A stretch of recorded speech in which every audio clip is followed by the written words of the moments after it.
আসসালামু আলাইকুম। আমি বাজার থেকে যে কোনো ফল নিয়ে এসে আধা ঘন্টা 1 ঘন্টা নিম্নে 10 মিনিট ভিজাই রাখি যে কোনো ফল। তো আমরা বাজার থেকে বিভিন্ন ধরনের শরবত, রমজান মাস যেহেতু আমরা ট্যাং অথবা রুহাবজা তারপরে যে কোনো একটা আমরা কিনি, যেহেতু ঠান্ডা ঠান্ডা শরবতটা টা ভালো লাগে ইফতারিতে। তো চলেন দেখে আসি আমি একটু ট্যাং শরবত বাসায় কীভাবে তৈরি করি। লেবুটা আর মালটাটা সুন্দর করে ছিলে কেটে নিয়েছি। অনেকে খোসা সহ খাই, কিন্তু আমার তিতা তিতা লাগে, যার জন্য আমি এটা করি না। ছিলে করলে এটা খেতেও খুবই সুস্বাদু হয়। যেহেতু আমি চিনি অ্যাড করব না, যে চিনি অ্যাড করবে সেরকম দিতে পারে, তো আমি চিনি অ্যাভয়েড করবো এই জন্য। তো চলেন দেখে আসি এখন।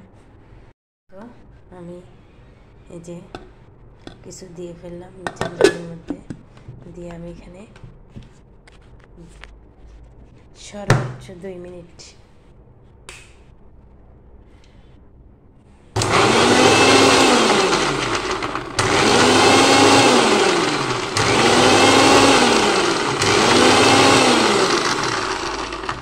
এই তো আমার হয়ে গেছে, দেখেন।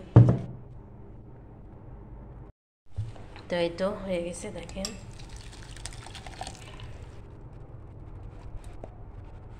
একবারে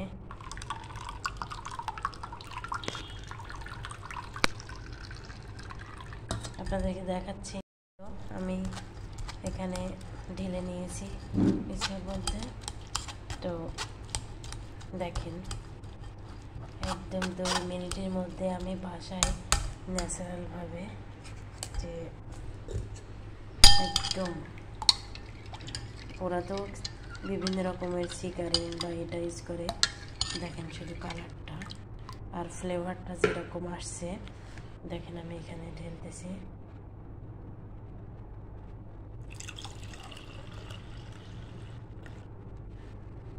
দেখেন মাশাআল্লাহ, সেরকম ফ্লেভার। আমি ঠান্ডা পানি দিয়ে করছি, যার জন্য আমি ফ্রিজে রাখবো না, কিন্তু সময়ও বেশি বাকি নেই ইফতারের।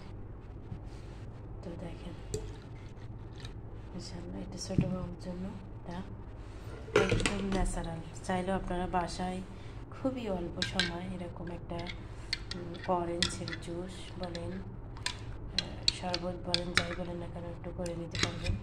এটা খুব সুস্বাদু এবং খুবই সুন্দর একটা ফ্লেভার আসতেছে, খাইতেও খুবই সুস্বাদু হবে। তো সবাই খুবই অল্প সময় এরকম বাজার থেকে সিগারেট না খেয়ে আমরা একটু কষ্ট করলে, সামান্য একটু সময় ব্যয় করলে আমরা এভাবে আর কি জুস বানিয়ে বাসায় খেতে পারবো।